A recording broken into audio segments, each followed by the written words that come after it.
Son visage a fait l'ouverture de tous les JT en Afrique du Sud. Brandon Huntley, premier blanc à obtenir l'asile politique à l'étranger, l'homme se dit victime du racisme des Noirs. Le Canada lui accorde le statut de réfugié et déclenche le scandale. Le Canada a donné le statut de réfugié politique à un Sud-Africain blanc au motif qu'il aurait été persécuté par des Noirs. L'affaire réveille les vieux fantômes de l'apartheid. Johannesburg, la capitale économique du pays, son quartier des affaires, ses affiches de la Coupe du Monde célébrant la nation arc-en-ciel. Le pays, rêvé par Nelson Mandela, est-il devenu raciste envers les Blancs? Certains dénoncent déjà l'apartheid à l'envers. Coronation Park, dans la banlieue sud de la ville. Un township 100% blanc, un bidonville d'Afrikaners, les descendants des premiers colons européens. Ils sont plus de 200 à squatter dans des vieilles caravanes ou des baraques en tôle, sans eau ni électricité. Une scène rare mais impensable il y a quelques années. Robert a 40 ans, mais il en paraît 60. Comme beaucoup de Blancs, il a perdu son boulot à la fin de l'apartheid. D'ancien conducteur d'engin, il est devenu jardinier, puis agent de sécurité, puis finalement plus rien.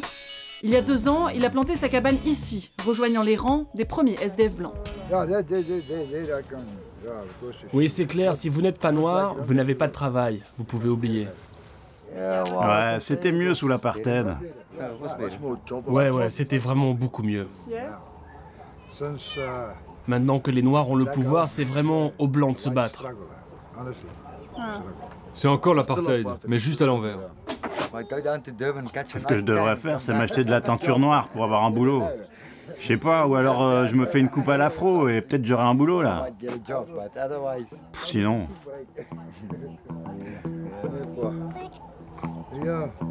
De la récup, un peu de mendicité, des petits boulots. La vie de Robert ressemble au fond à celle de beaucoup de Noirs dans le pays. Mais ici, pas question de se mélanger. Même dans la misère, blancs et noirs restent séparés. Aujourd'hui dimanche, c'est jour de distribution d'aide humanitaire. Voilà des chaussettes. Elles iront encore l'an prochain. Petras Vigers a monté une association réservée aux petites têtes blondes du camp. Ils sont une trentaine à grandir ici. Une école a été improvisée pour les plus jeunes. On essaie de vivre comme avant, en respectant les vieux rituels des Afrikaners. Lecture de la Bible et prière avant la classe.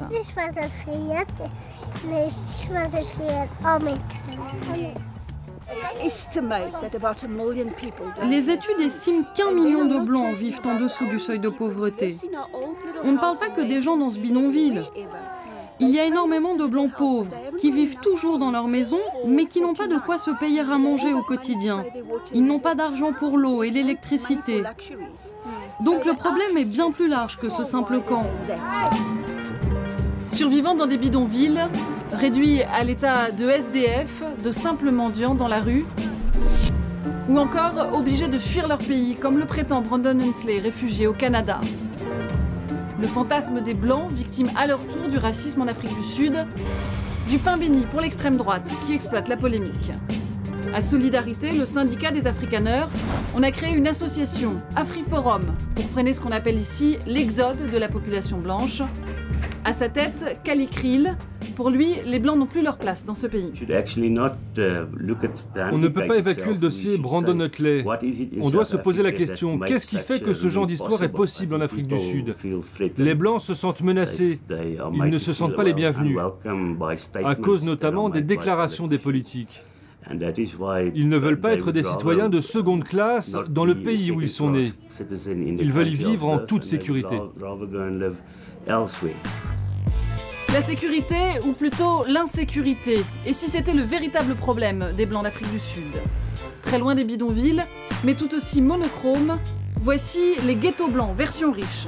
Caméras de surveillance, barrières électriques et gardes surarmés, pas une zone sans sa propre compagnie de sécurité, les seuls noirs fréquentables du quartier. Au bord de l'Atlantique, Out Bay, une banlieue bourgeoise de Cape Town. Val et Ken y vivent depuis 30 ans, se protéger est devenu leur obsession. C'est notre 4e Doberman. Il est magnifique. Les 2 retraités ont maintenant un passe-temps. Ils surveillent leur quartier, talkie-walkie à la main. La méfiance ici a une couleur, celle des Noirs. Là, regardez. Vous avez pas mal de monde qui traîne dans le coin. Ils cherchent du boulot.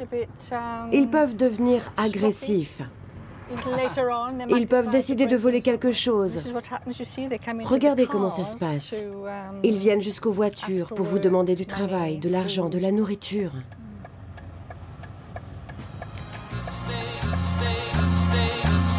Les voisins noirs habitent le bidonville sur la colline. Un face-à-face qui n'a pas changé depuis le temps de l'apartheid. Pour Valeken, pourtant, l'insécurité n'a aucun lien avec un problème racial. On n'est pas riches, mais on a déjà plus qu'eux et ça fait de nous des gens riches. Mais c'est pas un problème racial. Enfin, je crois pas. Peut-être qu'ils pensent que vous êtes riche parce que vous êtes blanc? Ouais. Avec 50 meurtres par jour, 1000 braquages quotidiens, un viol toutes les minutes, l'Afrique du Sud pulvérise chaque année des records de violence. Ancien flic, Richard Russo a bien compris le filon. Il a monté sa boîte après 20 ans de police, Hijack Academy, ou comment survivre dans un pays où le braquage est un sport national. Allez, sors, sors, sors, sors! Oh, je t'ai fait peur, hein? Pas de théorie avec Richard, on passe tout de suite à la pratique. Aujourd'hui, c'est formation de groupe. Une entreprise de télécom lui a envoyé tous ses employés. Il y a des noirs comme des blancs. Chacun reste de son côté. Leçon de survie numéro 1, comment sauver sa peau face à des individus armés. Si la balle touche votre cou, là vous avez un gros problème. Tournez votre corps, levez les épaules, protégez votre cou et votre visage avec vos bras le plus vite possible. Vos mains et vos bras ne vont pas arrêter les balles, mais elles vont limiter leur impact. Les gars, vous allez peut-être perdre votre main ou votre bras, mais vous allez survivre. Parmi les élèves, Nathalie, qui n'en perd pas une miette.